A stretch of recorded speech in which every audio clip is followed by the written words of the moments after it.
En odiechieng' nero ma bende jo od bura koro opuodho mano kanyero paro mar chik mar weche mag omenda mag dongruok kata infrastructure bill 2026 kuma koro irito mondo jatend piny oket koke e chik mondo koro obed ayanga chik kuma bende United Opposition kanyero bende koro kwedo paro nero mar chik kagiwacho ni nitiere agulu mopogore opogore manitiere mag omenda ma pacho kendo mwinjo bed ni timo tich ma infrastructure bill timo kata idwaro ni mondo tim gie sani. Kopogore koda mano ero nitiere weche go mag ng'ur kata ywak mag jopuonj ma bende koro sani gimiyo SHA ndalo aberio ma giwacho ni mondo oket kare chenro mag thieth mag jopuonj kokamano to gidhie ng'anyo waiko mago e kind mamoko modhuro to magi ema wamiyo pek.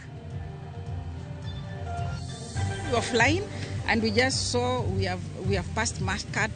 We are in the airspace of Ethiopia. Hey, that is when we relaxed. Kenya Airways ochako reso jo Kenya mokwame pinje Arabu mondo gihep liet mar lweny e kind Iran, Israel gi Amerika ka kweth mokwongo odonjo kawuono.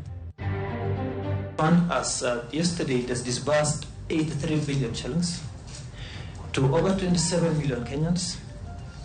They have repaid 71 billion shillings. The other one is revolving. Sirikal kidek wito shillings bilion 12 e gope mane jo Kenya okao e aguch Hustler Fund to nyaka sani poko chul.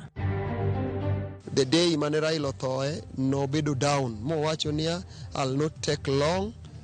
So you my children prepare that I will not take long. Oganda luo ywago ruodh goro mari ruok jodong luo jaduong Abel Ombuor mong'ielo rengo kawuono. Miyo moro mane otwe jela higin 25 okwede gi anyuola mare bang' tieko twech kendo dok pacho.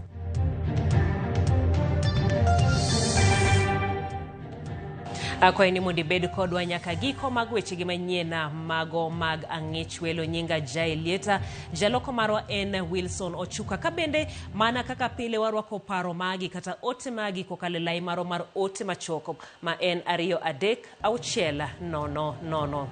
Jod bura mamalo kalo paro mar chik mar chuga gucho menda madongruok motisi ni infrastructure fund okang' makama koro biro neno ni omenda maromo $5 trillion mag dongruok ota kendo otigo malong'o e dongo piny gino ma sirikal otiso ni wuodh Singapore. Lokroge motime paro mar chik no oting'o chugo duol moyiedhi ne chung'ne kaka aguluno itiyogo kendo ng'ado rieko kaka chenro mage ringo pile ka pile.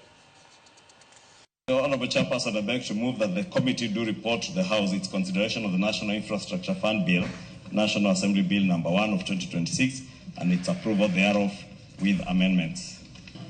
If you bring government bureaucracy to the fund in terms of banking, then the possibility that you are still curtailing this fund is going to appear.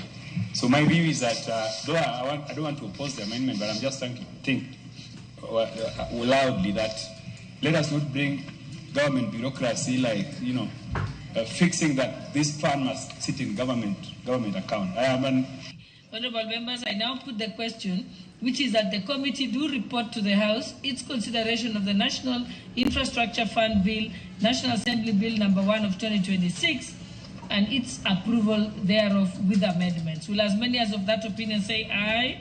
Aye. Will as many as of the contrary opinion say nay? The ayes have it.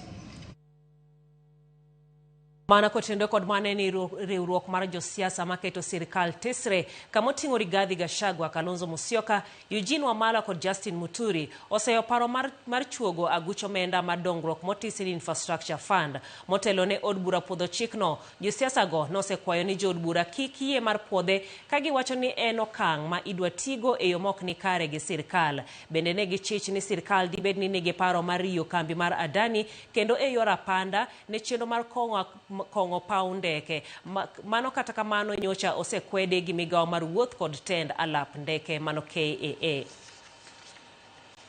The National Assembly and the Departmental Committee on Finance and National Planning must reject both instruments in their current form. Number one, the National Infrastructure Fund Bill 2026, a solution in search of a problem. Kenya's infrastructure deficit is not a product of institutional scarcity. It is a product of execution failure, procurement corruption, and fiscal opacity. Adding a new fund to broken systems adds another layer of dysfunction with reduced oversight. They are creating a fund that will not go through Parliament, that will not be subject to audit. In our honest view, they are creating a fund for his re-election. He wants 5 trillion shillings that is not approved by Parliament, that is not audited by the Auditor General, for bribing the people of Kenya. That is the situation. He went to court and stopped the Adani over 200 billion deal on JKIA. I'm told they are trying to bring him back through the back. Sirikal ochomo wito shillings bilion 12 e gope ma jo Kenya ochunje bang' ka ohole aguch omenda mar hola mano ma Hustler Fund koduoko penje wi duoko gope makamago e nyim komiti mar od bura mochung'ne nono kaka omenda mag sirikal tiyo. Jatatije ma Hustler Fund Henry Tanui olero ni jo Kenya noholo bilion 83 to mana bilion 71 kende emoseduoke. Simfros Okinda nigi ler mathoth. Sirikal koro chinyo moko e wi yore minyalo ti godo mar chuno jo Kenya mano ka hola mag Hustler Fund duoko omenda makamago. Kaluwore kod jatatije mar Hustler Fund Henry Tanui, gowi maromo shillings bilion 12 pok oduoki chakre higa mar 2022. As yesterday, it has disbursed 83 billion shillings to over 27 million Kenyans. They have repaid 71 billion shillings. The other one is revolving. And we have saved on the savings, we have 5.3 billion, which has been saved. That is gross, but we have allowed them to take 1.1 billion. Currently, we owe their savings of about 4.2 billion shillings. Tanui mane lose nyim komiti mar od bura mochung'ne nono kaka omenda mag sirikal tiyo.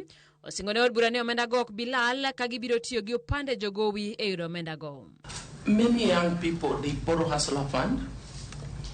Then what they do, for those who default, they throw away the SIM card, they buy another one.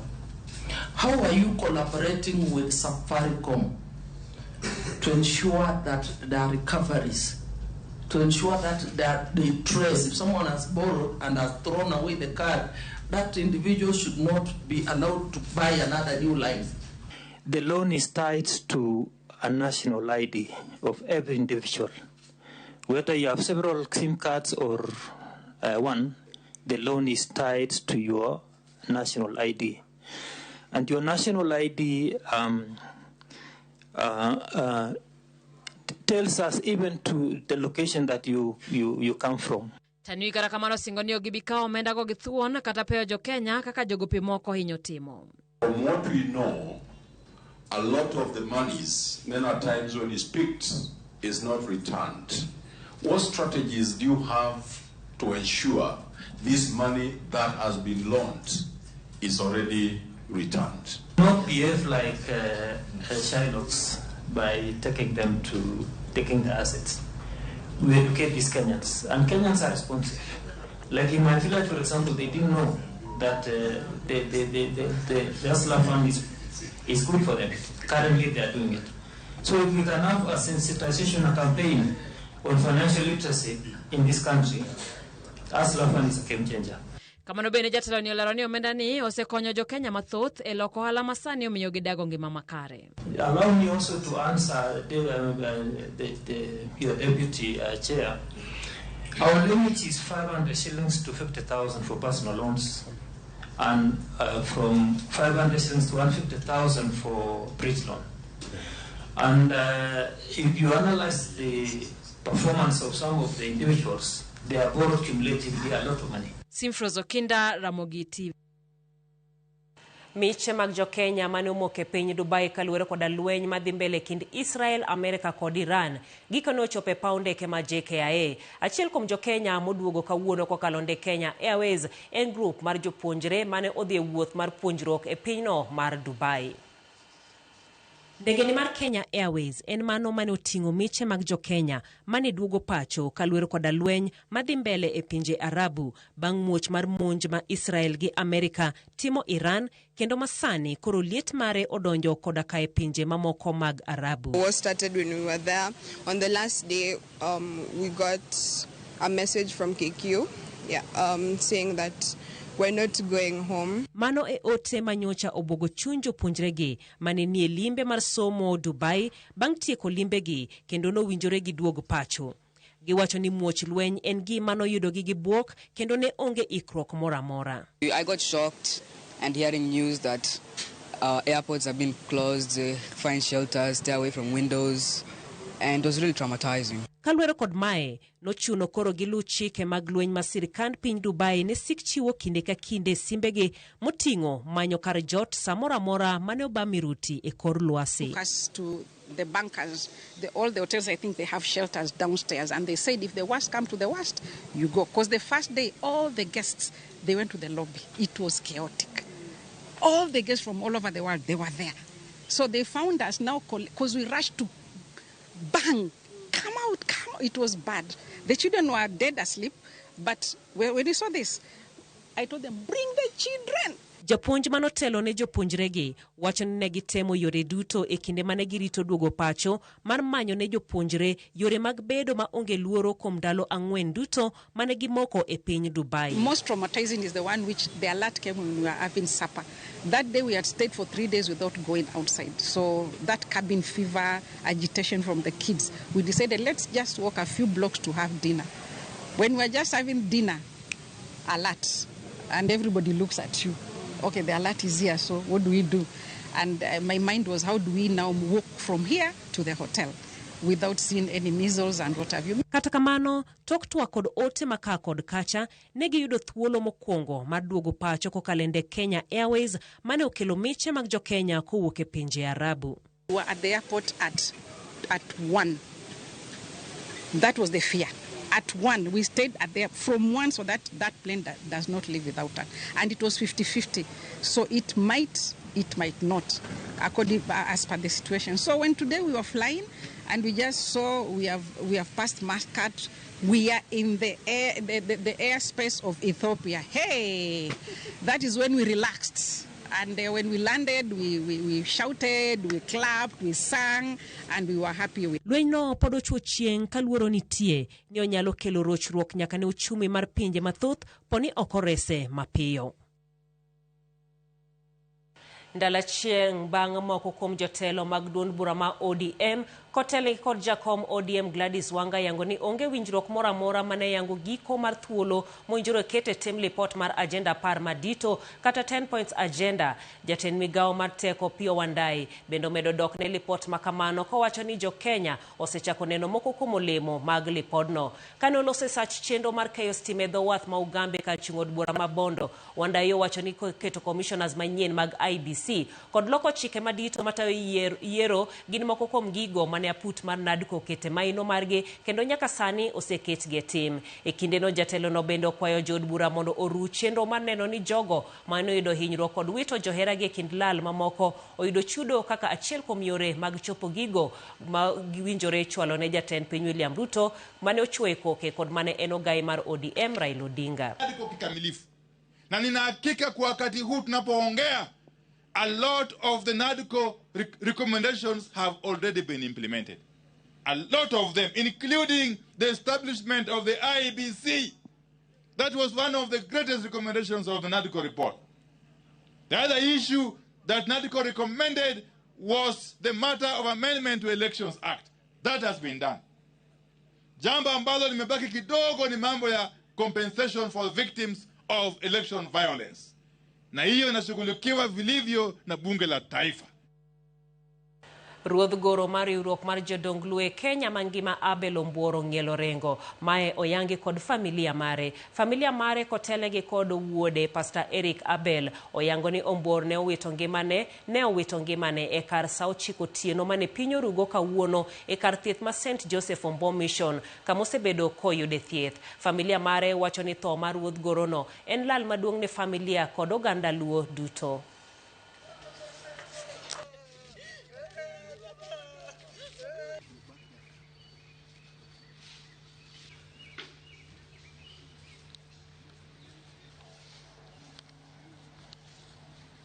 When it reaches on Thursday, I called the children, I texted them because they are outside. I told them, you people come. The health of the father is now deteriorating. You come and see. I declare officially the death of my dad with a lot of pain we have as a family. Baba okutuo mang'eny okawo ndalo minyalo wachi ok okawo ndalo mang'eny ne dweche 2 ka ne en mana just a slight cough and ne en gi gima chalo kaka ne en gi gek mage gik mane tuo baba malich bas to nogi koro ola but the major information manong'isowa the day mane Raila othoe nobedo down mowacho niya I'll not take long. So you my children prepare that I will not take long. Katunya neno ka ngima taneno ka soon I'm going to follow my friend. Kanyocho ng'ama mor ong'ere Migori ka makata kama nyocha odake nong'e ni wuon Leya, ong'e ni wuon Fidel, ong'e ni wuon Frank. Nyasaye mondo ochung' kodwa e sama kama to warwako ji duto mabiro konyowa ko jaduong' ni machiegni. Hocho makende ne familia mare mano kanyero sigana no mabende koro terowa e yweyo wa mokwongo to kapok wadhiero kamana inya mano wuod boy Eric Omondi nyumba mar Star Annex Hospital Ogango Kisumu iwacho ni kete mana era mugi TV kendo iluwo weche manyien e yono ero makare. Dan Gradu Jaugenya Masiri wacho ni ntiere Dandora Phase 5 ineno ramugi maler jo Kenya pinye matek kuomgi mar chulo Hustler Fund wacho ni momiyo koro kanyero go peng'eny mireme jaela abenda neno weche manyien kan gi kain gi mama ni Nyalago kod mama Mary Amolo imoso Karan Joshua Chola Bishop Charles Mayoga mano Martin Ochieng Marweya oraro wuod Nyasia jama binjo Asembo iwacho ni ntiere kod jaodi Violet Nyarka Bocho Bera mabende iluwo godo weche manyien. Barak Ndama wuod Watho Ng'er Kadem iwacho ni Hustler ni chulo tek imoso Honorable Mark Nyamita gi Okoth Jarapogi bende iwacho ni mondo okawane otemagi. Jailo imore Mendi Liz Nyarawasi ayudi maber kantiere gi mama na Sylvia Nyidha mar Wang'anga brother Joanna Odidi gi nyaminu Elsa Owino bende wacho ni luwo godo weche manyien e yono ero makare kabisa. Mago mana moko kuom otemagi madonje layo maro mar ote machok ma en 23600 wadhi e yweyo machok pod oduogo kod weche manyien mamoko kik idhi mabor.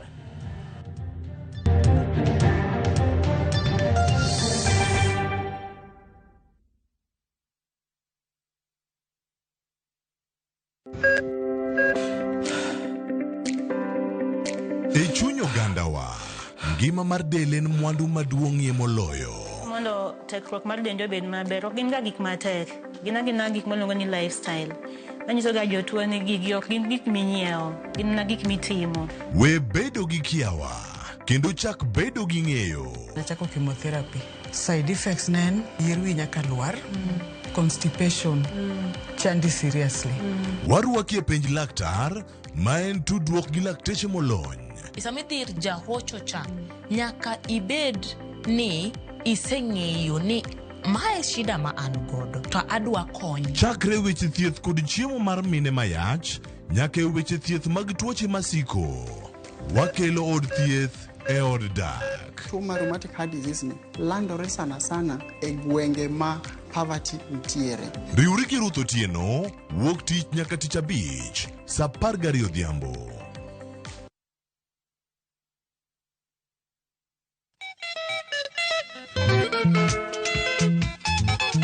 Igni 26 mokalo, tarik en 7 dwe mar adek, boche mag kuyo ne okwako piny luo, ka wuon jothum duonde nosim.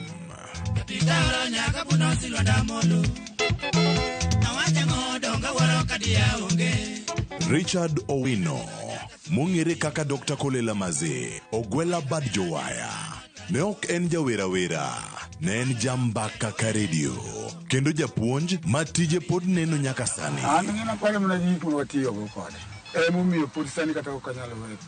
Wang'iyo ngima Dr. Kolela Maze, nyuolne, ngimane mar thum, anyuolane kod thone, mbaka ma opondo ne ji mathoth. Wan kawadongo to okawinjo kodi chieng' moro nitiere ma babo ya olweny gi mama. Dhano bende noromo godo mathoth oko, to sama ne entiere dala, gima ne nyalo neno kuome ne en hera. Koa kuom nyare, nyaka jothumbe wetene, ma en sigand Dr. Kolela Maze. Eng'e jothumbewa, Ramogi TV, kitaye gi Solomon Atito Kafaya.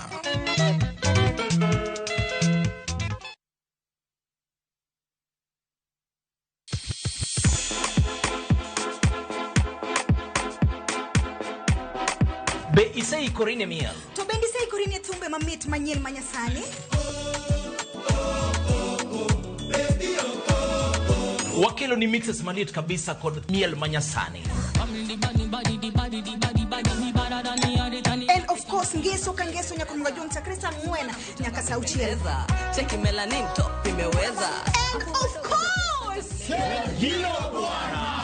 Chenro en Tundagmo. Wewe, twende. Hey. Leo tunakunja kitanda.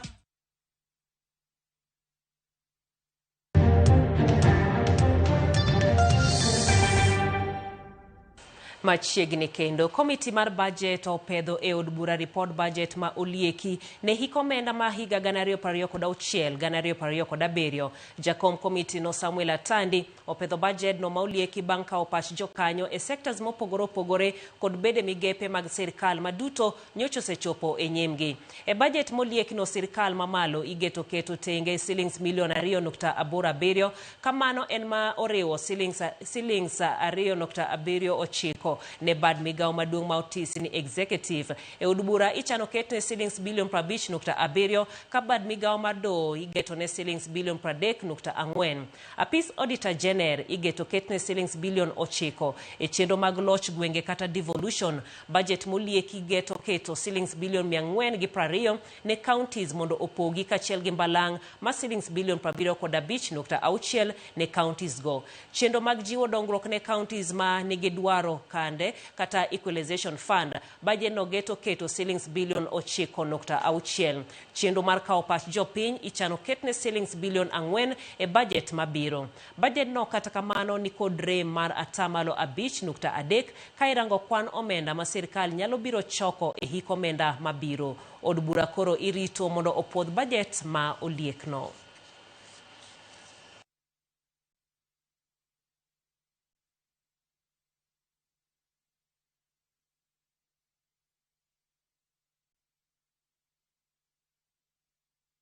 Komachielo riwruok mar jopuonj ma Kupet omiyo kumba mar thieth mar SHA ndalo 7 mondo miyo bag twak mabiro tieko ng'ur ma gin go e wi okumba no mane gidonje dweche 5 mokalo. Jotelo mag riwruogno ne twak kod jofwambo bang' achiel kuom jopuonj mane oyudo masira mar apaya dwe achiel mokalo kwamo e kar thieth ma Aga Khan nikech nengo mar thieth ma ok tiek chul kod okumba mar SHA. Judith Omondi ni kod mathoth.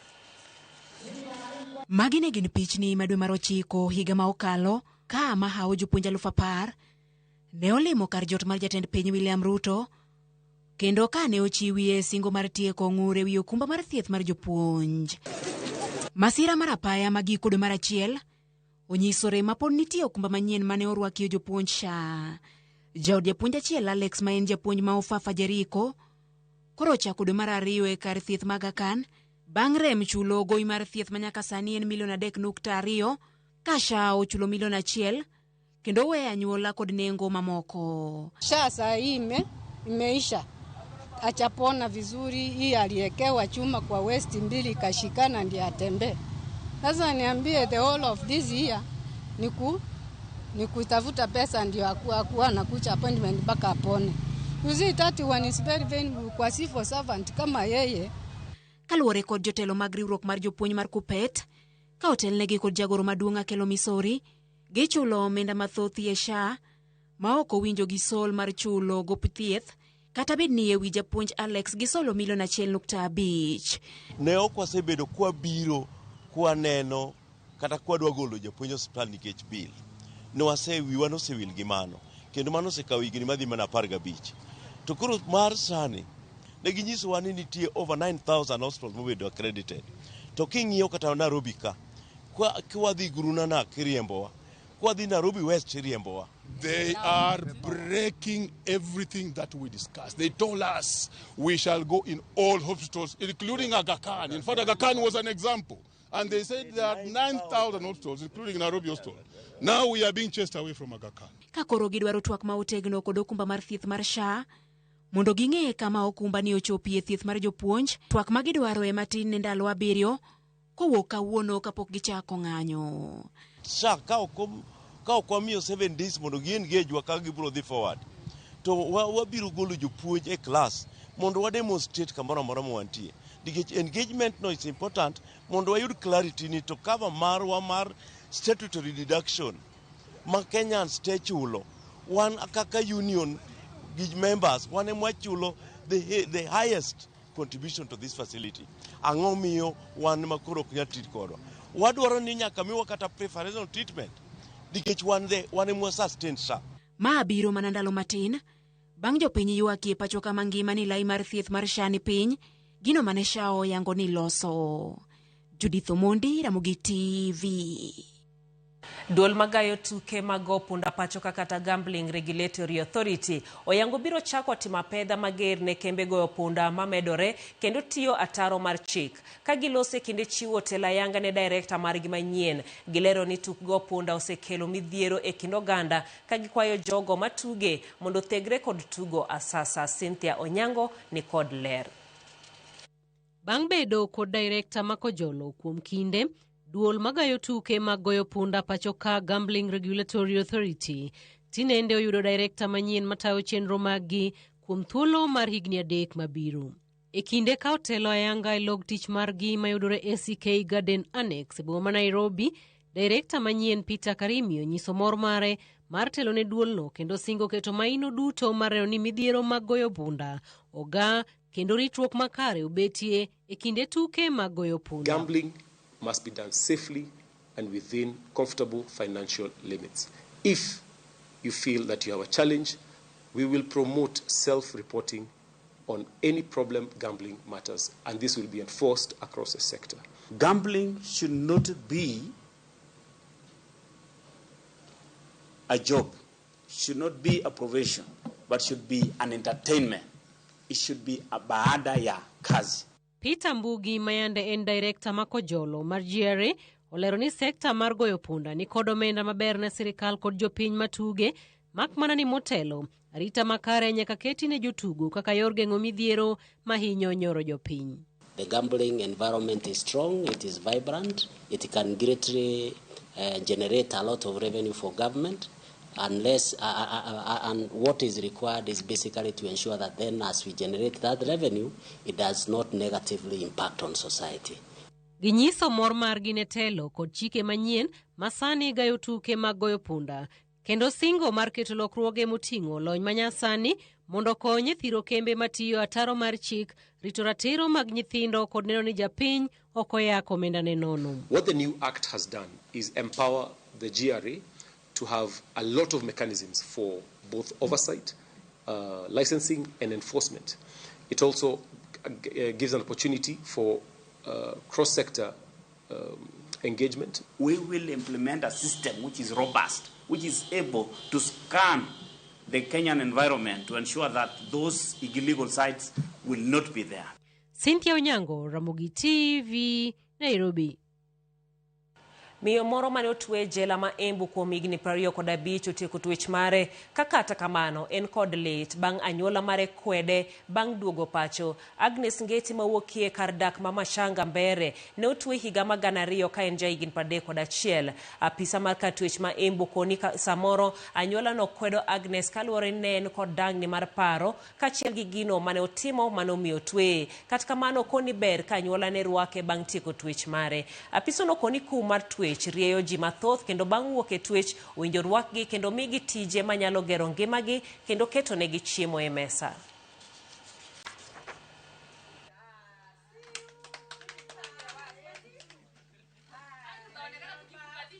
Kitu muhimu tunaweza urge the community is let's accept these people back to the community because they are human, they are family, and let's learn to forgive because we are all human. Na hakuna mtu hawezi kosea. So we would urge the community to kindly accept our clients back home. Nimekaa jela miaka 25. Sasa nafurahia ndio amenitunja mpaka ikafika huo wakati wa kwenda nyumbani. Ninaenda huko Sagana kwa wazee na bwana yangu atanikujia huko. Nimerekebika na nasikia sasa niko sawa.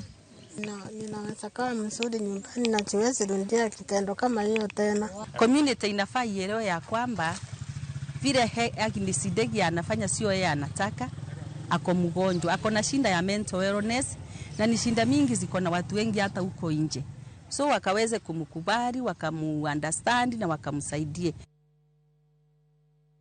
Tend County ma Migori kosir kod bengi mar piny mangima The World Bank chano gero kar chungo nyamburko kata stand mar nyamburko manyien e gwenge masayote sub county Masuna West, kendo weyo stand masani nitiere chuny boma ma Migori kaka kar chungo nyamburko matindo ma ok ting' jowuoth. Jojuma miyo ler mathoth.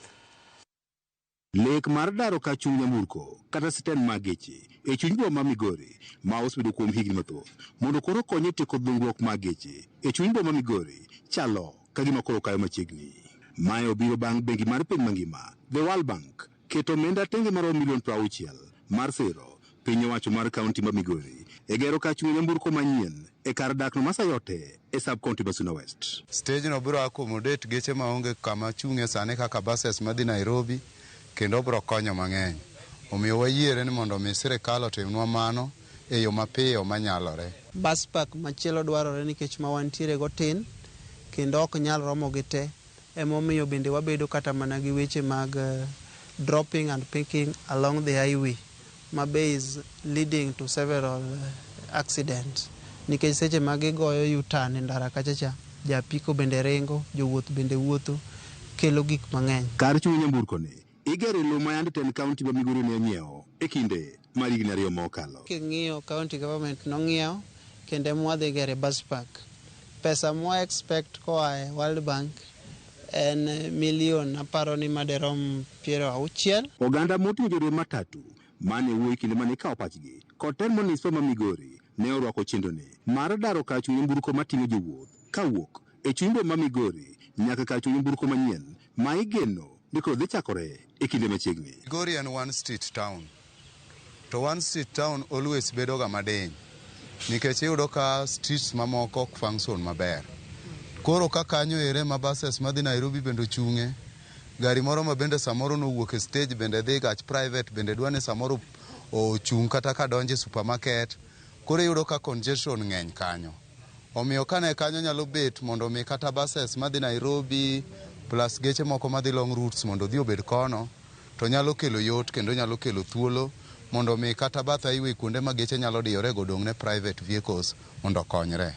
Sasa tulikuwa tunaomba county government kama inawezekana kutengenezwa hiyo stage ya faster inaweza kuwa toe msongamano ya magari na itatusaidia sisi kama watu wa matatu. Jakom mar board municipal ma Migori Robert Mandela mane otelo chenro mar kawo pach oganda ne owacho ni kar chung nyamburko masani yudo chimbo ma Migori biro dong' kama nyamburko mok ting' jowuoth koro nyalo chung'e. Bas watero Sayote kaeto iye kacha dong' ma private vehicles nyalo bedi.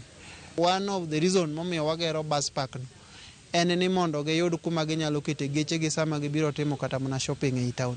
Nyalo bedo mapiyo piyo wach stage mowueno mondo bo tend governor mar Ochila yako mondo konyo piyo piyo mondo konyo kaka inyalo ge stage no mondo bed maber.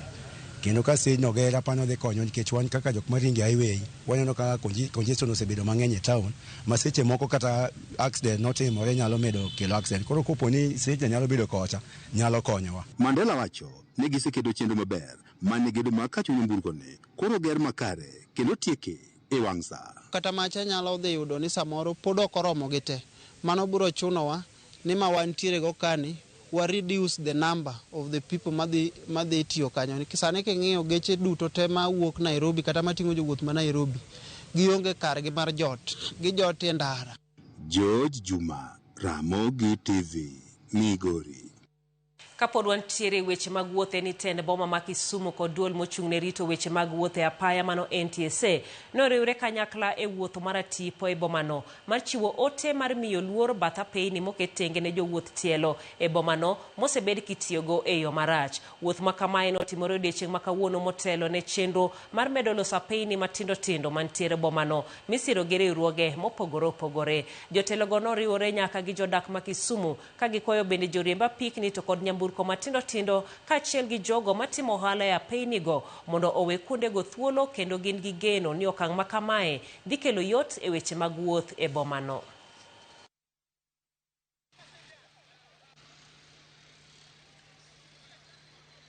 Kawuono ne wawuotho from Patel Flats, wawuotho nyaka Kondele, wachopo nyaka car wash. To kendo sani waduogo on the opposite side wan kondele wadok Patel Flats. To be kuwa yie wanyaka tadhi mbele nyaka CBD ko preach the gospel mar bedo gi nderni wa maler to maonge mibadhi kata jok madwa timonwa maondo, jok madwa kethonwa kama watiye within the road. Gimomiyo nwa biro ka en ni mondo wanyis jo Kisumu ni walos nderni moko mag tielo ma ji onego wuothie. Na nderni gi noketi mondo ji owuothe mayom mondo kik gimoro geng'gi. Omiyo kik wayudi ka ji oketo biasachgi kanyo, kata uketo ndudhi kanyo, kata uketo apiko kanyo. Gima watemo wacho ne jothurwa ni we are developing non-motorized road reserves. What that means ni kuonde ma ji wuothe, joma wuotho gi tiendegi, nyithindo madhi sikul, gi joma gig apaya ma wadwa ni mondo olosi mondo kuonde mwalosogo obed kuma ji nyalo wuothe, kama ndigni nyalo riembore.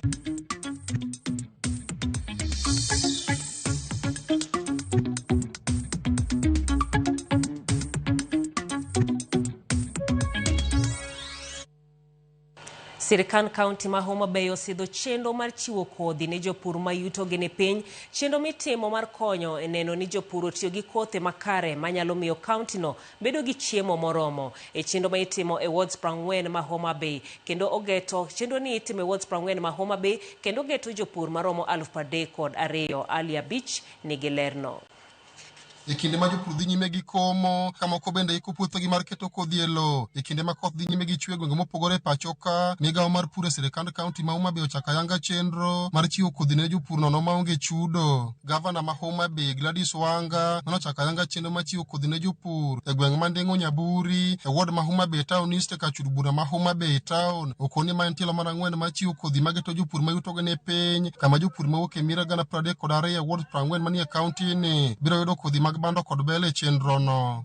Wan Homa Bay Eastward kae wachaka yanga chenro mar pogo kodhi de jopur.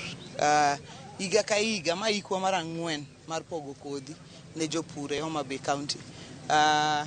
Mier moko nyalo nyiewo kodhi to gin gi puodho, wamiyo gi kodhi e higa ka higa. Omiyo sani nitie mier 32,000 e Homa Bay mabro yudo kodhi. Gavana Wanga ne okone jopur madhi yudo kothe makamago ne olume gwenge mopogore kaunti ni, ka okoni chenro makamano gitimo mar neno ni kaunti obedo kod chiemo moromo manyalo konyo jopiny e mieregi. Dwakwa jowa koth koro chwe, wadhi ure puothe, wapur kendo wakom mondo ka Nyasaye oyie otero choronwa kodhni wabed ni wan gi chiemo, nikech oganda modenyo ok nyal konyore, oganda moyieng to nyalo konyore gin giwegi. Jatend migawo mar pur e kaunti ma Homa Bay Danish Onyango kaachiel gi MCA ma Homa Bay Town East Eriko Molo ne ojiwo jopur makoro dhi yudo kothe makamago mondo mi kik usgi mar neno ni miere ma giwuokie obedo kod chiemo moromo. Koro wan wakwayo kabisa ni kosemi kodhi misekomo irit puodho, wabiro wuotho kwang'iyo kodhi mwachiwogi kaka farmers orito puothegi.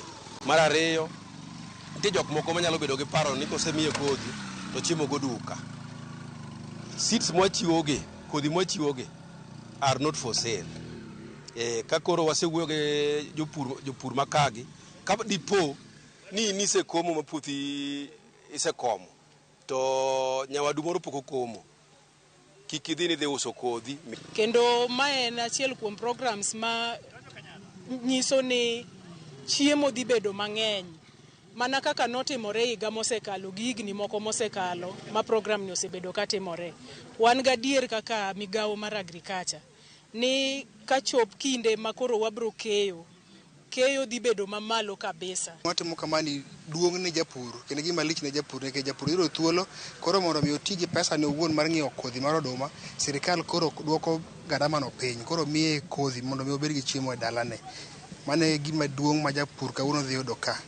Mano food security the enhanced households mag jopiny. Chenro ma chiwo kothe manono ne jopur ma yutogi ni piny e kaunti ma Homa Bay kaendi ni migawo mar pur e sirikand kaunti ma Homa Bay ochako higni 4 mokalo, maneno ni kaunti ni endo bedo kod chiemo moromo manyalo pidho jodak mantie kaunti ni. Alia Beach, Ramogi TV, Homa Bay.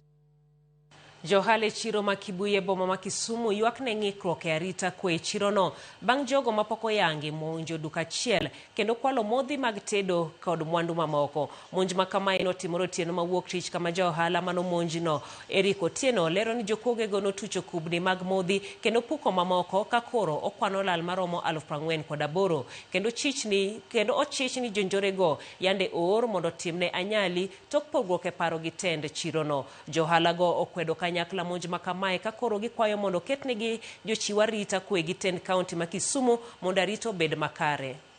Stoka ka kelo msigo ka nakelo kubni madongo 50 mar 20 liters, nakelo 10 liters 30 mondo oketna sto to gona simu ni giminoda ni mwandu mwaketo koja cha wayudo gi kaka gin ka lakini otuchgi. Wadhi e office county government man malo kacha, wawuoyo kodgi, gibiro magineno. Wabedo advance ni wadhi e Kondele police station kaluwore gi chik mar Kenya wadhi. To kiwuoyo tibuogi ma wan kata samoro wan mwuoyo kani toke kata dhe buogwa ok watimore nade ok wang'eyo, but wan wuoyo gi chir nikech gima notimore kani aparo ni neno evidence nika gigi gin gik mopow. Ne giwacho ni Ken sijui oyieyo. Aparo ni gini nyalo neno en gima oyieyo ok nyal pow. Akwayo serikal mondo otem thorough investigation kendo wamiyo gi ndalo 7 maka ok wayudo feedback concerning gima notimore, then wan kaka johala ok wabi juoko. Security gini security mwachulo kendo gichoko siling 10 kuomwa odiochieng' kodiochieng'. Security gi kwalowa, security gi goyowa e chiro ka, to wasebedo kwachwalo gik matimore nwa mbele ka OCS Kondele. Action mosebedi kikawo e weche gi kata chiel onge.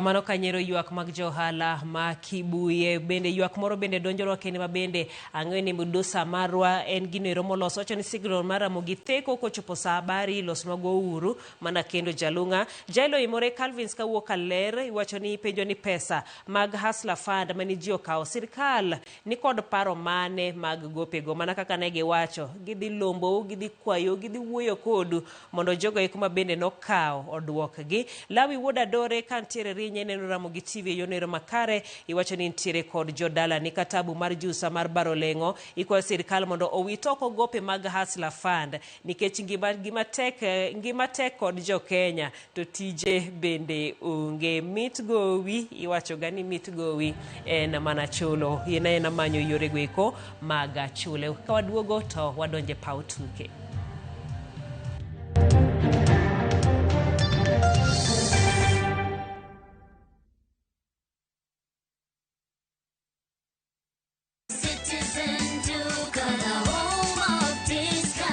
Citizen Duka inawatakia Ramadhan Mubarak. Tumia muda mchache sokoni na muda mwingi kwa mambo yenye umuhimu zaidi. Bidhaa muhimu na halisi tena za kuaminika kwa bei nafuu zikiletwa hadi mlangoni mwako. Fanya oda sasa kupitia Citizen Duka app ama kwenye tovuti ya citizenduka.com au tuma agizo lako kwa WhatsApp kupitia nambari 0710 487 487. Citizen Duka, the home of discount.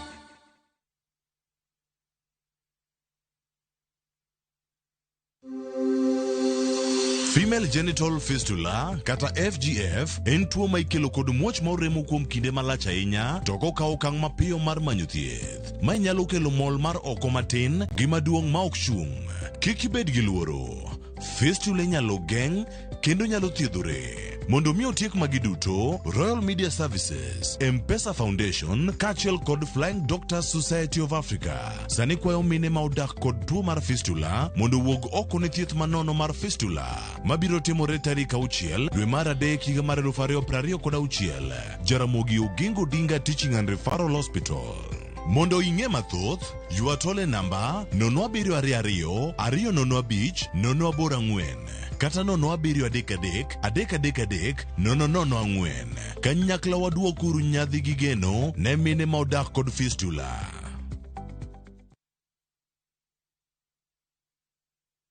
Wake up, binging, there's a nice time. Wake up, binging, wake up, binging, there's a nice time. Wake up, binging, wake up, binging, there's a nice time. Wake up, binging, wake up, binging, there's a nice time. Kupata skiza tune ya Penguin, your favorite song manze. Unaenda pale kwa *812 *784#. Kumbuka, skiza na Citizen ndio nyumbani kwa wasanii. Bim! Aha!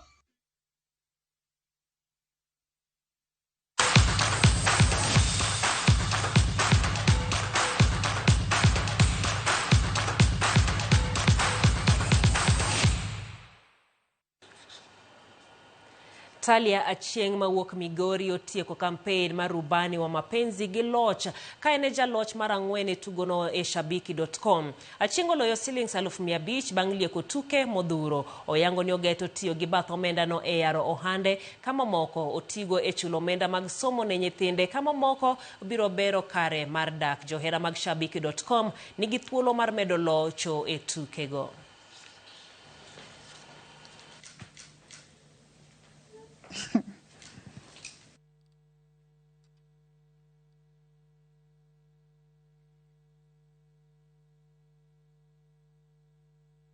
Napanga kuexpand biashara yangu, na napanga kulipia watoto school fees, napanga pia kusaidia wazazi wangu pia, wako chini kidogo, napanga pia hata nyumba pia nisikuwa na nini nzuri niende nijenge, at least nyumba nzuri. Timar Chelsea noloyo Aston Villa gonde ang'wen kuom achiel e tuk EPL otieno mokalo. Chelsea koro nie thuolo mar 5 ka Aston Villa